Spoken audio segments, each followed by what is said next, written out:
Kau tersesat, Ayu. Kau tidak mungkin meraih bintang. Kau tidak akan bisa memeluk bulan.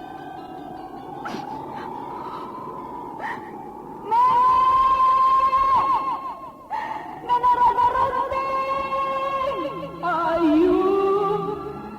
Ayu!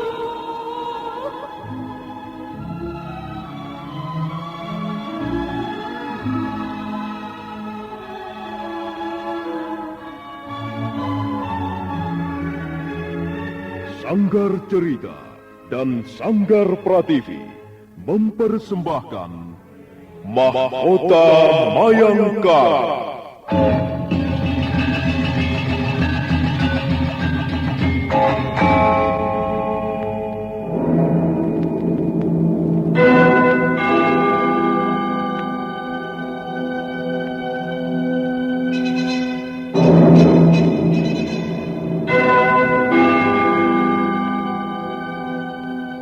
Cerita ini lanjutan dari Tutur Tinular.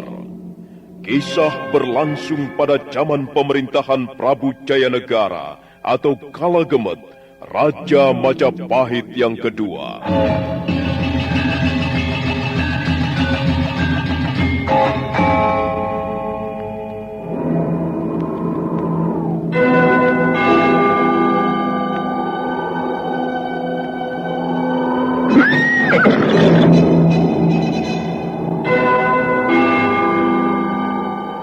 Dia bukan lagi Raja Majapahit. Akulah raja. Akulah yang berkuasa. Ayo, obrak-abrik desa Ganding. Tangkap Jayanegara. Tangkap Jayanegara.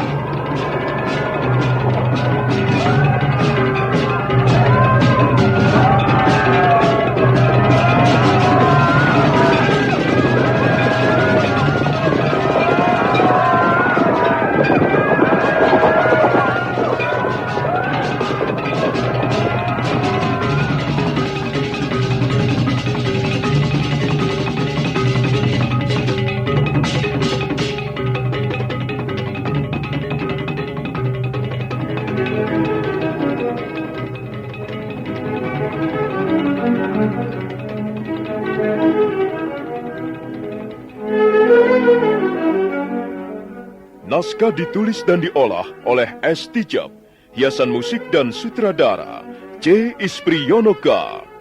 Kali ini mengetengahkan episode pertama dengan judul Langit yang Cerah.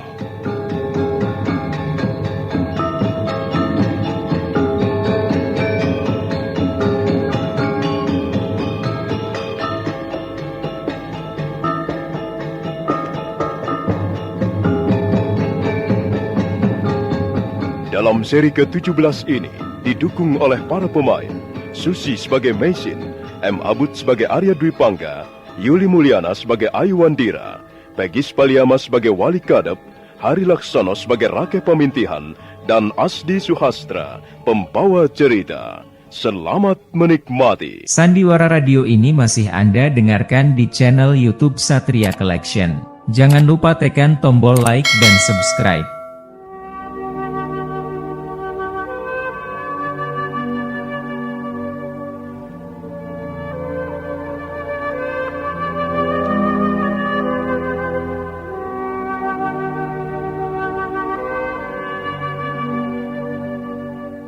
Malam itu Meisin termenung di ruangan biliknya. Dia baru saja melamunkan peristiwa-peristiwa yang sudah berlalu. Ayu Wandira tidur pulas di sebelahnya. Meisin sama sekali tidak menduga Arya Dwi Pangga akan menemuinya. Meisin sangat kesal karena tiba-tiba Arya Dwi Pangga menanyakan perihal Ayu Wandira. Tuan Dwi Pangga, Tuan tidak berhak menanyakan persoalan itu. Kalau begitu, saya ini sudah dianggap bukan manusia lagi. Bukan begitu. Tuan jangan membuat perkara baru di sini. Tuan masih ingat, saya bersedia menampung Tuan hanya karena saya merasa iba kepada Tuan. Tapi waktu itu saya memberikan peringatan keras kepada Tuan Dwi Pangga. Saya tidak ingin Tuan membongkar masa lalu saya. Semua itu sudah saya kuburkan dengan baik. Saya tidak ingin mengutik-ngutiknya kembali. Kalau Tuan tidak dapat memenuhi persyaratan ini, Tuan boleh meninggalkan Pasuruan Saktu.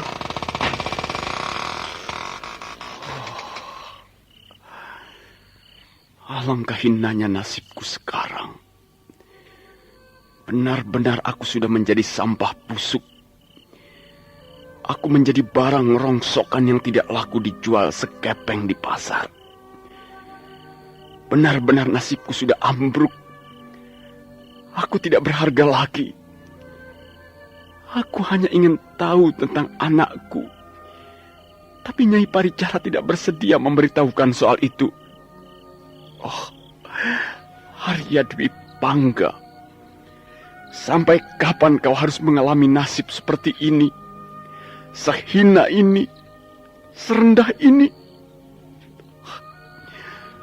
Alangkah pahitnya, memalukan sekali. Tapi aku terpaksa menelannya setiap hari. Menelan dan menelan sekalipun rasanya mau muntah.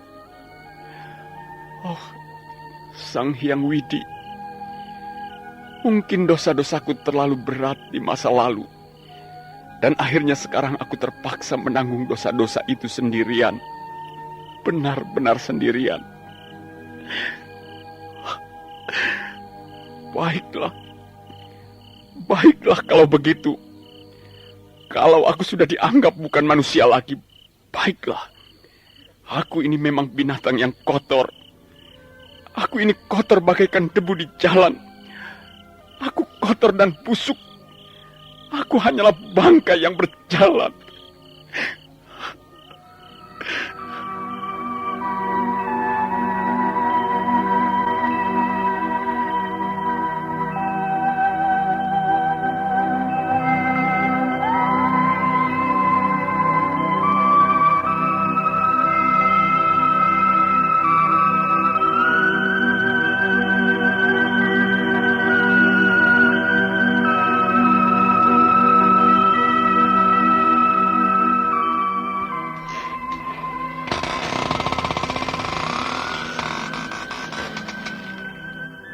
Ada apa Bapak Wali Kadep?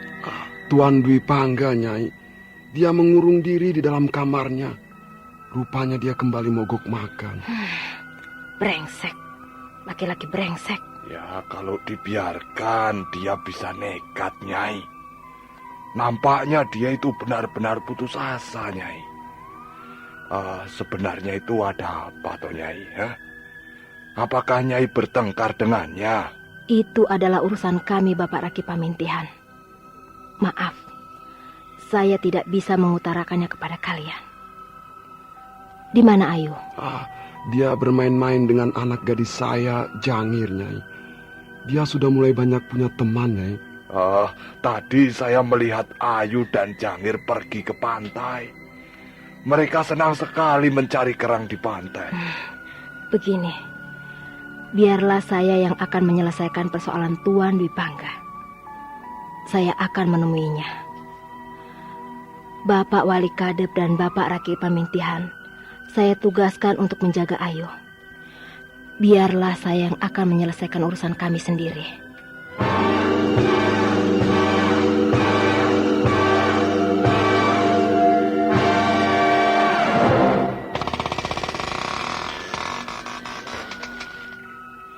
Sikap Tuan sungguh-sungguh tidak lucu.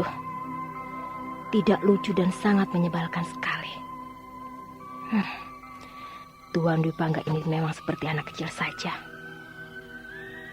Apa yang telah Tuan lakukan di rumah ini? Tuan mau mogok makan lagi kan? Tuan mengurung diri terus di dalam bilik. Apa sebenarnya yang Tuan inginkan? Tuan ingin mengganggu ketentraman kami. Maafkan saya, Nyai. Hati saya sedang gelap. Mata saya tidak bisa melihat. Dan sekarang hati saya menjadi gelap. Seharusnya Tuan dapat berpikir dengan jernih. Tuan ini siapa? Dan saya ini siapa? Kita siapa? Baiklah, Nyai. Jangan marah-marah. Saya mengaku bersalah. Baiklah, saya akan makan. Saya akan menelan makanan yang pahit ini. Biarlah saya sendiri yang akan mengalaminya. Saya tidak bermaksud mengganggu Nyai. Sungguh, demi para dewa di atas langit, demi Sang Hyang Widi, penguasa seluruh jagat raya ini, saya tidak bermaksud mengganggu kebahagiaanmu dengan Ayu Andira. Arya Dwi Pangga, kau tidak pantas menyebut nama putriku. Dia adalah anakku. Dan dia adalah putriku. Iya, Nyai. Saya tahu. Saya tidak akan merebutnya dari tanganmu. Saya hanya ingin bertemu dengan gadis itu. Saya hanya ingin bercakap-cakap dengan Ayu Andira. Apakah saya tidak boleh menemuinya? Tidak. Tuan tidak berhak menemuinya. Dan Tuan tidak berhak berbicara dengan putriku. Kau kejam sekali, Nyai. Kau kejam. Sikapmu ini lebih kejam daripada pembunuhan. Lebih baik kau bunuh Arya Dwi Pangga ini. Lebih baik aku musnah. Aku lenyap dari permukaan bumi ini daripada harus menanggung penderitaan seberat ini.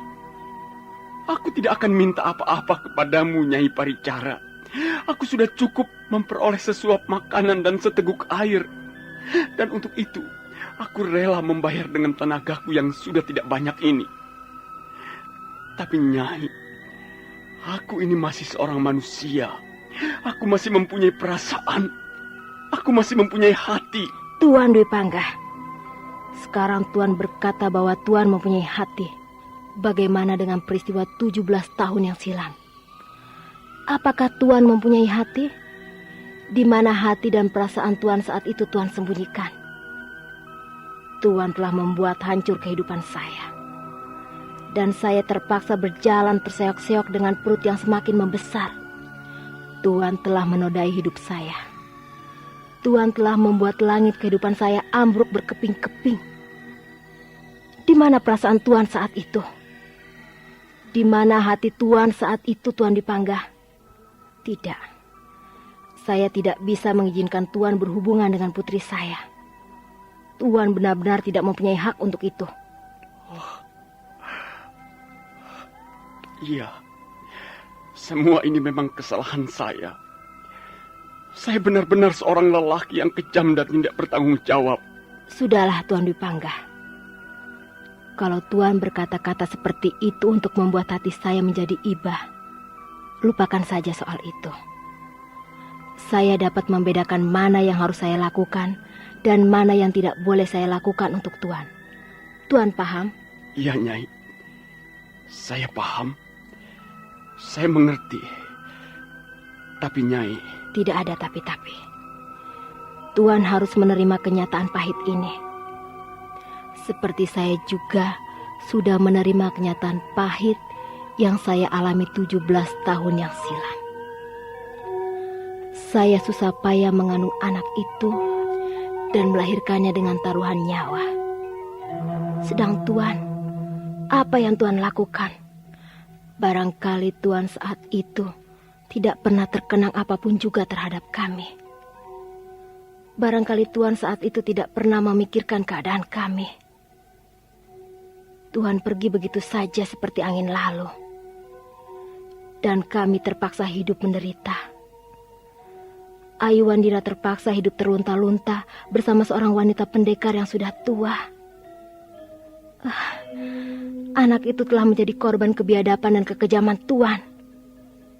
Dan sekarang, tiba-tiba Tuan merintih-rintih, menjerit-jerit untuk bisa bertemu dengannya. Tidak bisa, Tuan Dwi Pangga. Bagaimanapun juga saya tidak rela. Hati saya tidak rela jika Tuan ingin mengutik-ngutik soal Ayu Andira. Dan ingat, Tuan Dwi Pangga, jangan sampai Ayu Andira tahu soal ini. Jika sampai Tuan Dwi Pangga membongkar rahasia ini di depan putriku, saya terpaksa mengambil tindakan tegas terhadap Tuan Dwi Pangga. Nah, sekarang kalau Tuan ingin makan silakan. Sedangkan kalau Tuan ingin mogok makan lagi, saya tidak akan bisa berbuat apa-apa juga. Silakan Tuan.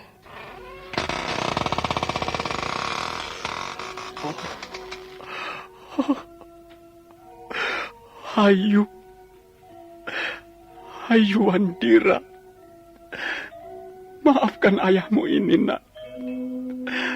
Maafkanlah Arya Dwi Pangga, laki-laki yang kejam dan biadab ini. Oh, Nona Maisin, saya mengaku bersalah. Saya telah membuat hidupmu menderita. Saya juga telah membuat Ayu Wandira hidup terlunta-lunta. Dan sekarang saya sendiri mengalami cobaan yang sangat berat. Baiklah, saya akan berusaha untuk tabah. Saya akan berusaha untuk memikul beban berat ini sendirian saja. Sandiwara radio ini masih Anda dengarkan di channel YouTube Satria Collection. Jangan lupa tekan tombol like dan subscribe.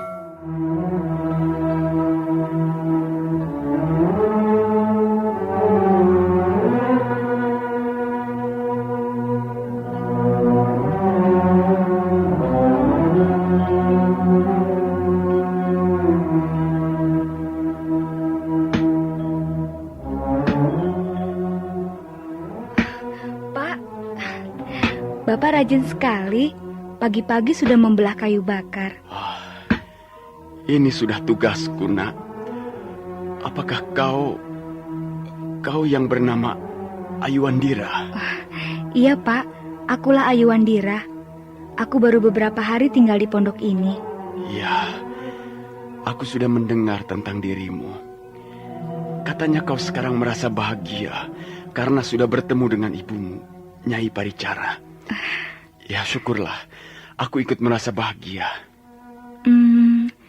Nama Bapak siapa? Apakah Bapak juga warga desa Pasuruan 1?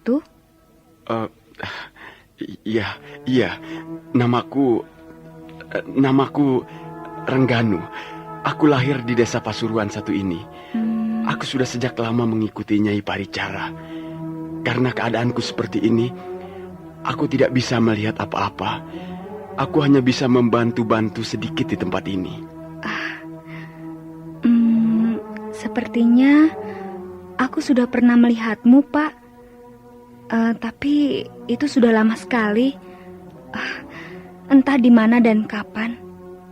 Tapi kalau tidak salah, waktu itu kau tinggal di dalam sebuah gua kecil. Iya, sebuah gua kecil. Rasa-rasanya aku dapat mengingat wajahmu, Pak. Ayu, di dunia ini banyak orang yang mempunyai wajah mirip. Mungkin kau telah bertemu dengan orang lain dan bukan aku. Lupakan saja soal itu. Sejak kapan kau tidak bisa melihat, Pak? Ya, sudah lama sekali. Ini mungkin karena dosa-dosaku sendiri. Dulu aku bisa melihat dengan terang dan jelas. Tapi tiba-tiba aku sakit parah. Dan ketika sembuh mataku mendadak menjadi buta seperti ini. Dan hal itu terus berlangsung sampai sekarang. Ayu, dengar. Itu kereta ibumu datang. Cepat tinggalkan tempat ini. Kenapa, Pak? Ibu tidak apa-apa kok. Jangan. Aku tidak enak, Ayu. Cepat tinggalkan tempat ini. Nanti kau kena marah ibumu. Nanti aku yang disalahkan. Cepat, Duk. Pergilah.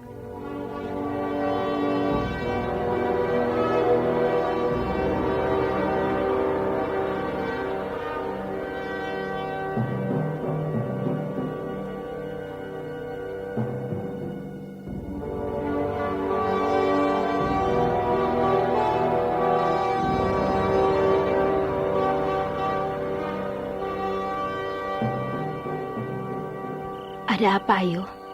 Apa yang kau lamunkan? Tidak, Bu. Ayu hanya lelah dan mengantuk. Kalau begitu, sebaiknya kau tidur sekarang. Kemana saja kau seharian tadi, Ayu? Ayu bermain-main dengan anak gadis Bapak Wali Kadep. Ayu tidak pergi jauh-jauh, Bu. Oh ya, Bu. Ya, Ayu. Ayu ingin tahu laki-laki yang tidur di pondok belakang itu Sepertinya Ayu pernah bertemu dengannya, Bu. Ayu mendekati orang itu. Dia bertingkah laku aneh. Kadangkala dia marah-marah sendiri, kadangkala dia menangis. Sepertinya dia kurang waras, Ayu. Kalau dia kurang waras, mengapa Ibu mengizinkan tinggal di sini? Ibu hanya merasa iba. Dia sudah tidak mempunyai sanak keluarga lagi. Sekalipun kami memperlakukannya dengan baik, kami juga harus berhati-hati. Kadangkala orang itu marah-marah dan bisa menyebabkan bahaya. Tapi sepertinya Ayu pernah bertemu dengannya, Bu. Sudahlah, Ayu.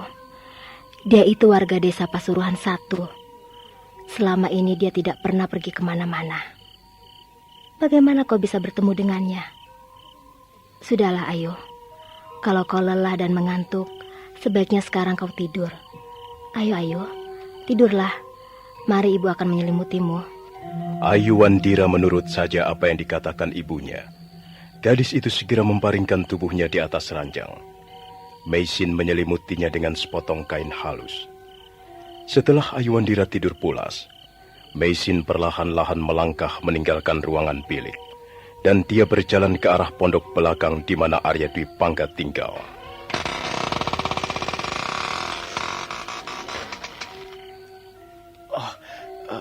Siapa itu?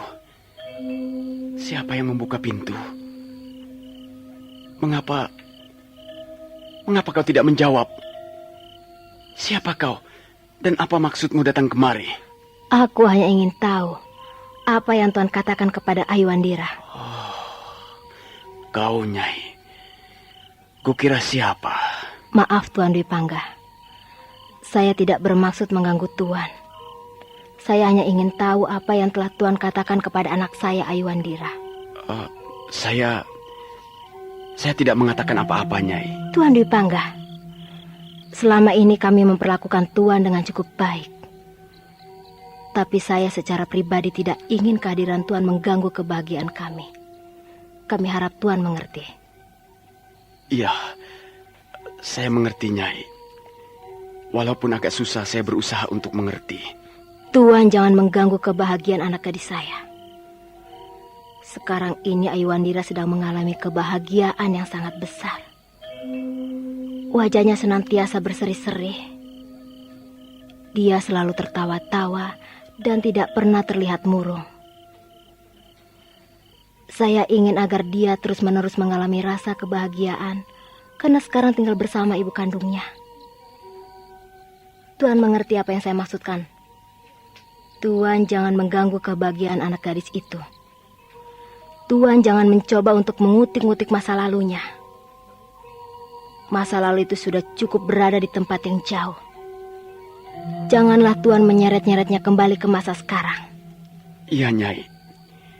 Saya mengerti apa yang kau inginkan. Saya tidak akan mengganggu kalian. Saya akan tetap berusaha merahasiakan siapa diri saya. Tadi dia memang menanyakan tentang keadaan saya. Tapi saya berusaha untuk menyembunyikannya. Saya bahkan mengaku bernama Rengganu. Dan bukan Arya Dwi Pangga, nama saya sendiri. Saya tahu, Nyai. Saya tahu apa yang kau inginkan. Kalau begitu syukurlah. Terima kasih atas pengertian Tuan Dwi Pangga. Dan saya harap kita bisa bekerja sama dengan baik demi anak itu. Demi Ayu Wandira anak saya. Saya hanya ingin melihat dia bahagia dan bukan menjadi sedih karena masa lalunya. Saya tidak dapat membayangkan seandainya dia tahu siapa ayahnya.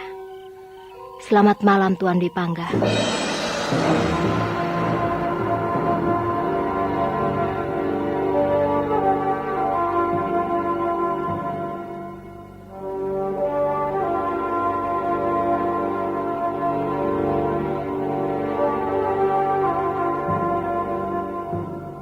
Tuan Dwi Pangga, saya harap kita dapat bekerja sama dengan baik demi Ayu Wandira, demi anak gadis saya.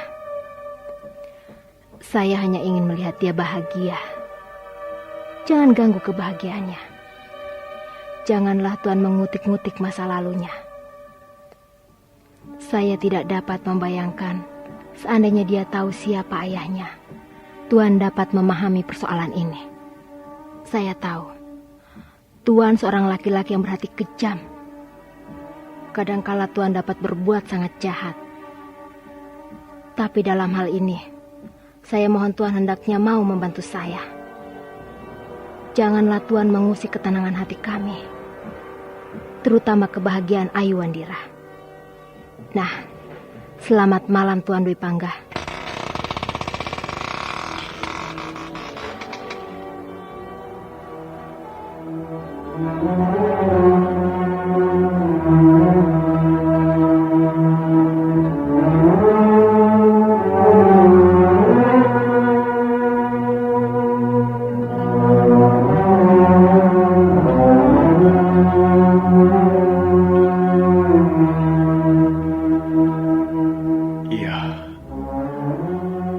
Benar, Nona Maisin. Aku tidak boleh mengganggu kebahagiaan Ayu Wandira. Aku tidak boleh mengusik ketenangannya. Baiklah. Mungkin ini adalah jalan yang paling baik. Barangkali dengan menempuh jalan ini, menelan kenyataan-kenyataan pahit ini, aku dapat meringankan beban dosa-dosaku di masa lalu. Sandiwara Radio ini masih Anda dengarkan di channel YouTube Satria Collection. Jangan lupa tekan tombol like dan subscribe.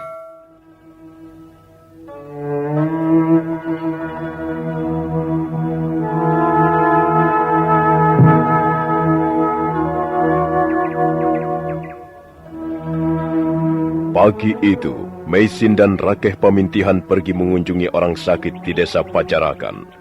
Wali Kadep ditugaskan mengawani Ayu Wandira. Ayu, mengapa kau tidak bermain-main dengan Jangir anakku? Ayu ingin bertemu dengan orang itu, Bapak Wali Kadep. Maksud Ayu, orang yang tinggal di pondok belakang itu. Jangan, Ayu. Lebih baik jangan. Apakah ibumu tidak mengatakan sesuatu tentang orang itu? Iya. Kata ibu, dia orang yang berbahaya. Sewaktu-waktu dia bisa marah dan mengamuk. Ya. Tapi Ayu tidak percaya. Itu benar sekali, Induk. Dia memang suka mengamuk. Dia orang sinting.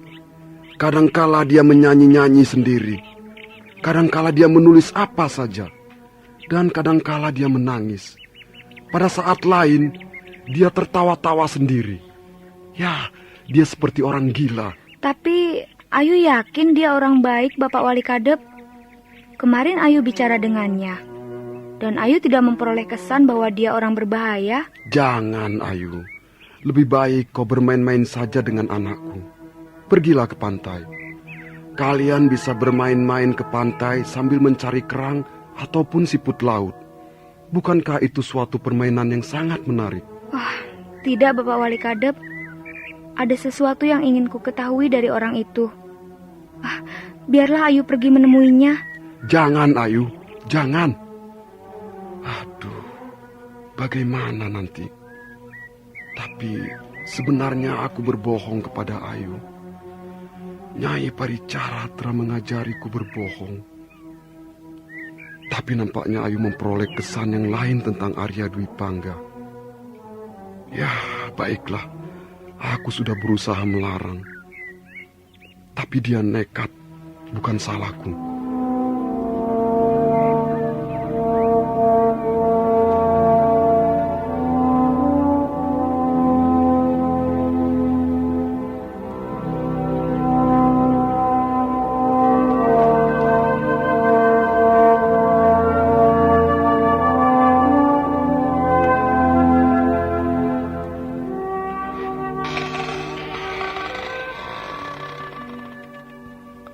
Siapa itu?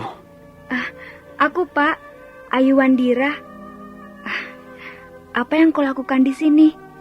Mengapa kau tidak membelah kayu bakar seperti biasanya? Ya, masih cukup banyak persediaan kayu bakar untuk keperluan memasak, Ayu. Nanti kalau sudah mulai menipis, barulah aku membelah lagi. Mengapa kau datang kemari, Ayu? Pergilah. Ayu tidak tahu mengapa orang-orang melarangku menemuimu, Pak. Bapak sendiri sepertinya ketakutan untuk bercakap-cakap dengan Ayu.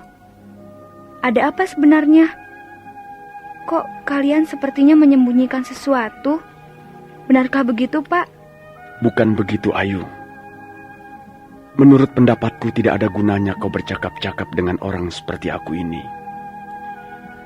Aku laki-laki yang sudah tidak ada harganya. Mataku buta. Tenagaku juga sudah tidak besar lagi. Lebih baik kau bergaul dengan orang lain. Kau bisa memilih teman-temanmu di sekitar pondok ini. Mereka, anak-anak muda yang sebaya denganmu, lebih cocok untuk bergaul, bukan? Mengapa kau harus berteman dengan orang seperti aku ini? Apa yang kau tulis itu, Pak? Hanya untuk mengisi waktu saja, Ayu. Daripada melamun. Aku biasa menulis syair-syair. Nah, Ayu ingat sekarang, Pak. Ayu ingat. Jelas, Bapaklah orang yang pernah Ayu temui dulu. Orang itu dulu juga senang sekali membuat syair. Dia bahkan pernah mengajari Ayu membuat bait-bait syair. Sekarang, Bapak tidak bisa berdosa lagi pada Ayu. Benar bukan? Benar, Bapak orang yang pernah Ayu temui dulu di dalam sebuah gua kecil? Ayo, ngaku saja, Pak. Ayu tidak apa-apa kok. Ayu hanya butuh pengakuan Bapak. Tunggu, Ayu. Aduh, mengapa tiba-tiba aku diberondong dengan pertanyaan-pertanyaan seperti ini? Lebih baik kau mengaku saja, Pak. Kaulah orang yang pernah Ayu temui dulu. Sudahlah, Ayu. Orang yang senang membuat syair bukan hanya aku. Mungkin saja kau bertemu dengan seseorang yang juga mempunyai kegemaran membuat syair-syair. Bapak masih berusaha menghindar. Itu bisa saja terjadi, kan? Banyak penulis-penulis syair dilahirkan dalam segala zaman. Mengapa harus aku? Sudahlah. Coba, Pak. Ayu ingin membaca syair-syair Bapak. Syair apa yang sedang Bapak tulis sekarang? Kau bisa membacanya sendiri, Ayu. Aku hanya bisa menulis saja dan tidak bisa membaca. Tulisanmu bagus sekali, Pak. Tulisanmu halus dan indah. Baik, Ayu akan membacanya, Pak. Kau juga ikut mendengarkan? Seorang laki-laki perkasa telah ditaklukkan oleh nasibnya sendiri. Dia jatuh bertekuk lutut dan tidak mampu mengangkat pedang lagi. Bulan mengejeknya, langit tertawa, manusia hidup dengan segala keterbatasannya. Sekarang, laki-laki itu hanya bisa duduk sambil meratap. Dia tercampak di sudut dunia yang paling sepi. Jika sedang merenung dalam kesunyian malam yang gila, kadangkala dia teringat anak gadisnya. Tangannya meraih-raih, menggapai-gapai. Tapi gadis yang indah itu seperti terkurung di dalam kaca. Dan laki-laki itu hanya bisa meratapi masa lalunya. Oh, derita yang paling malang di dunia. Oh, kesedihan yang paling pahit. Oh, nasib buruk yang terus mencekam siang malam. Oh, kerinduan yang tak mungkin diobati. Oh, penyesalan yang tak bakal dapat jawaban. Kegelisahan hati yang tak mungkin menemukan muara. Hidup seperti bayang-bayang. Semua berlalu dengan cepat sesuai putaran sang waktu. Hidup terus mengalir tanpa peduli akan nasib manusia. Dan laki-laki itu terus duduk dalam kesendiriannya.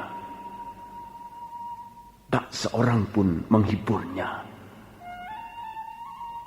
Bagaimana?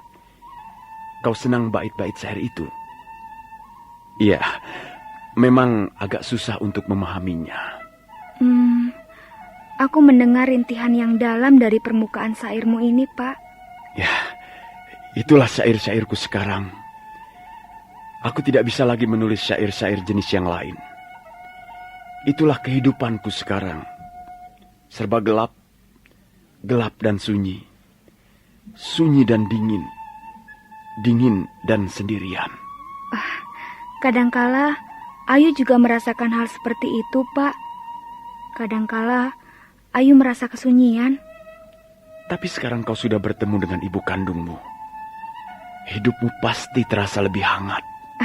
Anu, Pak, maukah kau mengajari aku menulis bait-bait syair?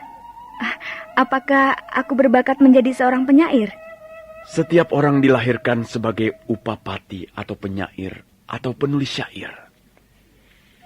Syair lahir karena aliran hidup. Syair bukan semata-mata lahir karena buah pikiran yang cemerlang. Kalau kau ingin menulis syair, kau harus mulai belajar merenungi tentang kehidupan ini. Kau tidak boleh berada terlalu jauh dari kehidupan nyata ini. Kau harus bergumul, bergaul dengan mesra dengan hidup itu sendiri. Ayu tidak dapat mengerti apa yang baru saja kau katakan, Pak. Apa Bapak tidak bisa menjelaskannya dengan lebih sederhana lagi? Ya, baiklah Ayu. Kalau kau ingin menulis syair, tulis saja. Tulis saja apa yang ingin kau tulis. Curahkan perasaanmu, keluhan-keluhanmu, ketidakpuasanmu, ratapanmu, apa saja yang kau rasakan. Tulis semua itu di atas secarik daun lontar. Apa saja? Iya, apa saja. Jika seseorang berani berbuat jujur dan menulis tentang apa saja yang dipikirkan dan dirasakan, tanpa tedeng aling-aling, tanpa bumbu-bumbu yang sudah basi, tanpa embel-embel, maka tulisannya akan melahirkan syair-syair yang dapat menggetarkan hati pendengarnya. Tapi kadangkala hal itu susah dilakukan. Mengapa susah, Pak? Apa yang membuat susah? Yang membuat susah ialah pada saat kita mulai tidak jujur. Kadangkala kita tidak dapat menulis satu kalimat pun jika suasana seperti itu mulai datang. Nah, Ayu, kalau kau ingin belajar menulis syair, kau boleh datang kemari. Tapi ingat, kau harus melakukannya secara diam-diam. Jangan sampai Nyai Paricara tahu soal ini. Kalau tahu juga tidak apa-apa, Pak. Ayu, kalau kau tidak mau menuruti kata-kataku, aku tidak akan mengajarimu membuat syair. Bagaimana? Kau mau berjanji untuk mengikuti kata-kataku atau tidak? Iya, baiklah, Pak. Ayu berjanji. Lalu, kapan Bapak akan mengajari Ayu membuat syair? Kapan saja. Jika kebetulan ada waktu luang dan Nyai Paricara tidak di rumah, kau boleh menemuiku untuk belajar. Sandiwara Radio ini masih Anda dengarkan di channel YouTube Satria Collection. Jangan lupa tekan tombol like dan subscribe.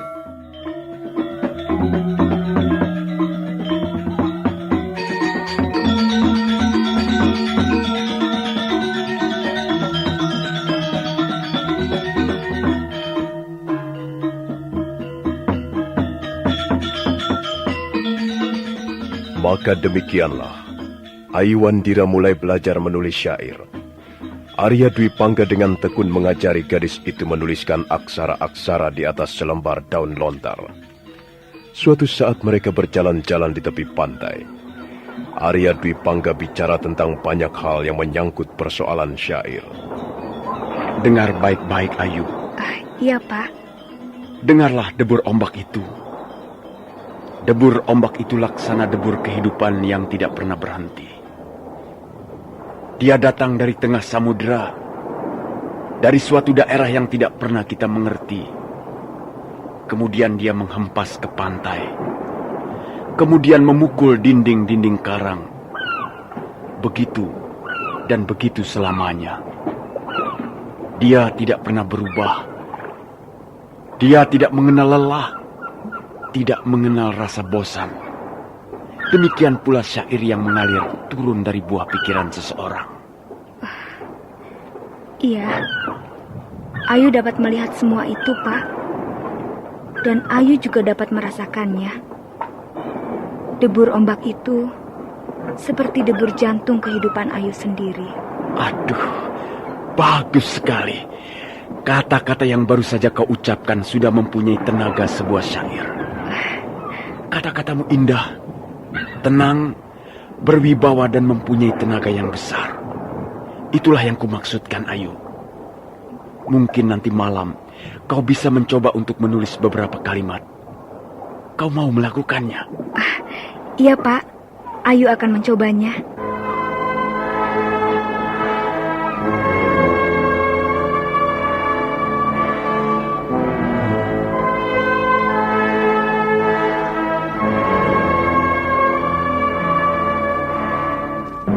Malam datang seperti biasa.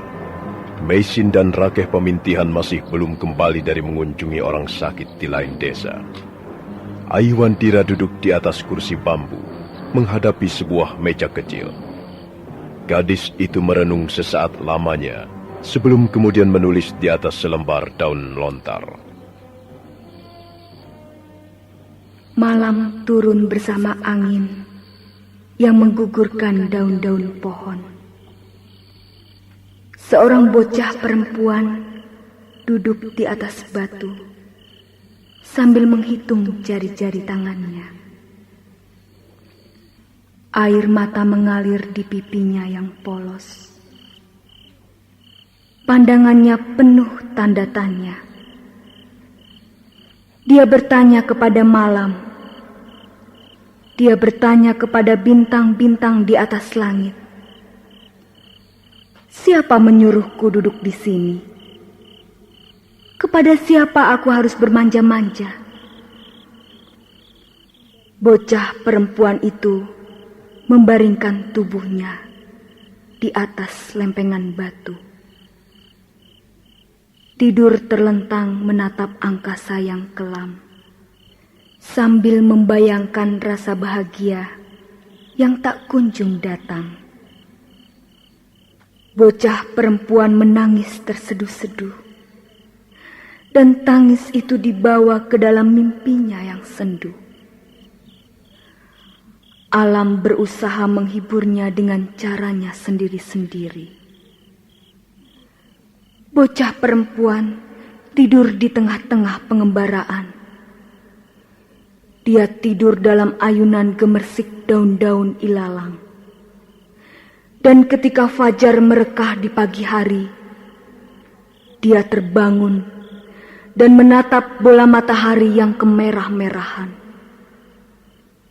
Mulutnya yang kecil gemetar ketika mengucapkan dua patah kata.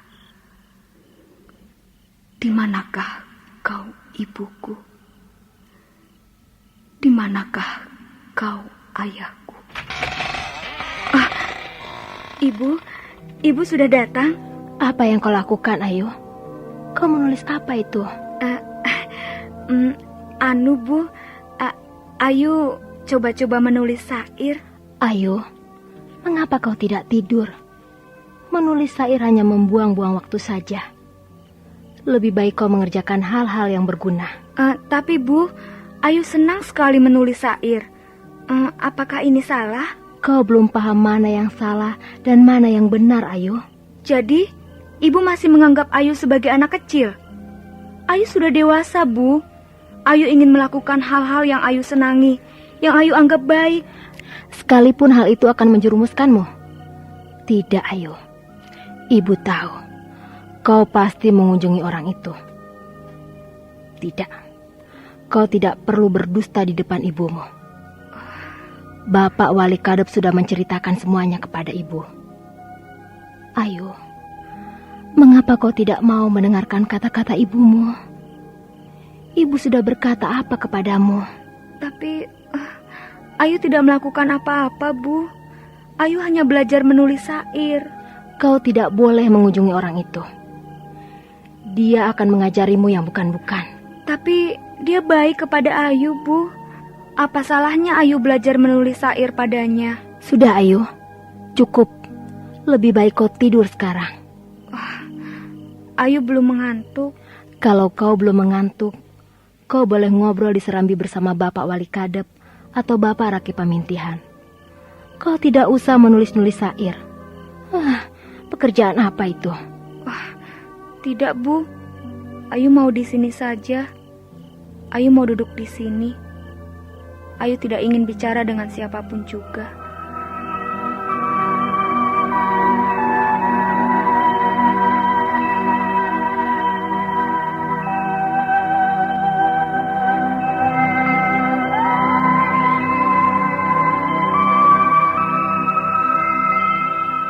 Meisin merasa sangat kesal, tapi dia berusaha untuk menahan perasaannya. Dia membujuk Ayuwandira agar mau tidur. Dan setelah putrinya terlelap di dalam tidurnya, buru-buru Meisin melangkah ke pondok Arya Dwi Pangga. Nah, bagaimanakah kisah selanjutnya? Saudara pendengar, silakan menunggu seri berikutnya. Sampai jumpa.